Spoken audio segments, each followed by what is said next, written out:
বাংলাদেশের সকল সার্বভৌমত্বকে কিনে নিয়ে বাংলাদেশের যত অভ্যন্তরীণ রাজনীতি আছে, আমাদের যত কথা বলার অধিকার, আমাদের যে পিসফুল পলিটিক্স, এইটা ভারতের জন্য, তার হিন্দুত্ববাদী রাজনীতির জন্য একটা থ্রেট।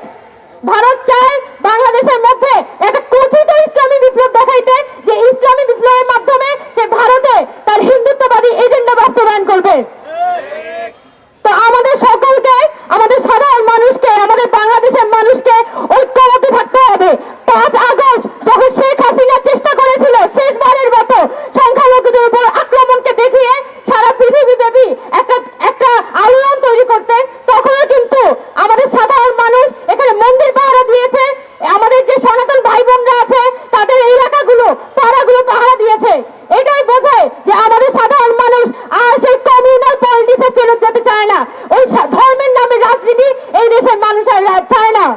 যেটা চায় সেটা হচ্ছে সকলের মধ্যে একটা সম্প্রীতি থাকবে, আর আমরা আমার দেশটা সকলে মিলে নির্মাণ করব।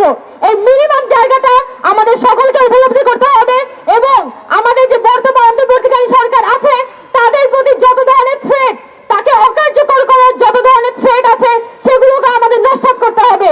এবং আমরা সরকারের কাছে খুব স্পষ্টভাবে বলতে চাই, আপনারা আওয়ামী লীগের গণহত্যার বিচার করেন।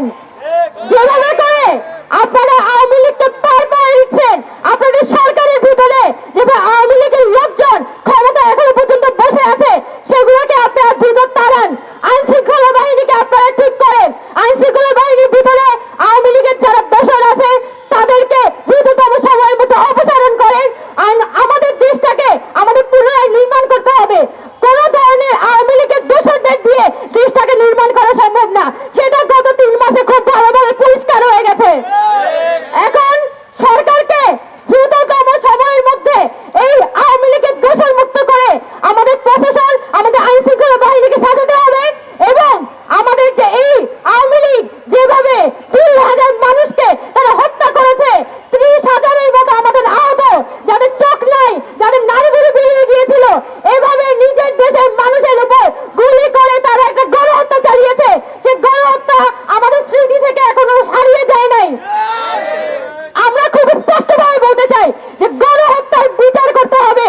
যদি আপনারা জেলা উপজেলা পর্যায়ে আওয়ামী লীগের যারা আছে প্রত্যেককে আপনারা বিচার করেন, প্রত্যেককে আমরা জেলখানায় বলেন, তাহলে শুধুমাত্র এই ধরনের সহিংসতাগুলো প্রতিরোধ করা সম্ভব হবে।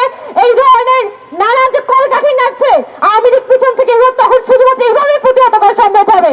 তো আমরা খুব স্পষ্ট বার্তা দিতে চাই যে আমাদের অভ্যন্তরীণ সংহতি যদি আমাদের রক্ষা করতে হয়, তাহলে দ্রুততম সময়ের মধ্যে আওয়ামী লীগের বিচার করতে হবে।